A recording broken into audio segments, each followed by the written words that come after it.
38 அதனுடைய 8வது வசனத்திலே சொல்லப்பட்டிருக்கிறது, கர்த்தர் எனக்காக யாவையும் செய்து முடிப்பார். இந்த வார்த்தையிலே விசுவாசம் அடங்கி இருக்கிறது. இந்த வார்த்தையிலே நம்பிக்கை இருக்கிறது. இந்த வார்த்தையிலே தேவன் எனக்காக எல்லாவற்றையும் செய்வார் என்கிற ஒரு நம்பிக்கையோடு கூட தான் இந்த வார்த்தை எழுதி வைக்கப்பட்டிருக்கிறது. இந்த வார்த்தையை கேட்கிற உங்க வாழ்க்கையிலும் கூட ஆண்டவர் உங்களுக்காக யாவையும் செய்து முடிக்கிற தகப்பனா இருக்கிறார். அவர் உங்களை கைவிடுகிற தெய்வம் அல்ல, பாதியிலே விட்டு போய் விடுகிற தெய்வம் அல்ல. உங்க காரியத்தை அவர் நடத்தி முடிக்கும் வரைக்கும் உங்களை ஒரு நாளும் கைவிடுகிற தெய்வம் அல்ல. இன்றைக்கு நிறைய மனிதர்கள் காரியங்களை நான் செய்வேன்னு சொல்லி வாக்கு கொடுப்பாங்க. ஆனா என்ன செஞ்சிருவாங்க? பாதியில விட்டுட்டு போயிருவாங்க.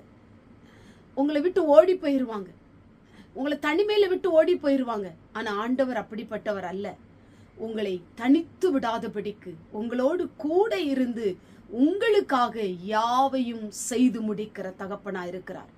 என்ன தடையா இருந்தாலும் அதை உடைச்சி, என்ன எதிர்ப்பா இருந்தாலும் அதை தகர்த்து, எந்த காரியம் முடியாம இருக்குமானாலும் அதை கர்த்தரால் செய்ய முடியும் என்கிறதை காட்டி உங்களுக்கு நிரூபித்து உங்க வாழ்க்கையில யாவற்றையும் அவர் செய்து முடிப்பார். பிரச்சனையா சோர்ந்து போகாதீங்க, கலக்கமா சோர்ந்து போகாதீங்க, தடையா பயப்படாதீங்க. கர்த்தர் மேல் நம்பிக்கையா இருங்க. ஆண்டவர் எனக்காக யாவையும் செய்து முடிப்பார் என்கிற ஒரு நம்பிக்கையோடு, விசுவாசத்தோடு, எதிர்பார்ப்போடு இருங்க.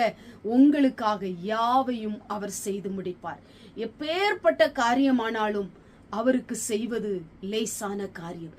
உங்களுக்காக அவர் எதையும் செய்வார், எதையும் வாய்க்க பண்ணுவார், எதையும் அவர் நடத்துவார், எதையும் அவர் ஆசீர்வாதமாய் மாற்றுவார்.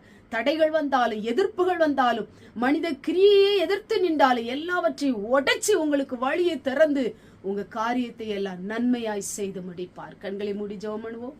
எங்கள் பரிசுத்தமுள்ள நல்ல பிதாவே, கேட்டதான வசனத்தின் மூலமாய் எனக்காக யாவையும் செய்து முடிப்பார் என்று வேதம் சொல்லப்பட்டது போல உடைய பிள்ளைகள் எதிர்பார்க்கிற எல்லாவற்றையும் நீ செய்து முடிக்கும்படியா செபிக்கிறோம்.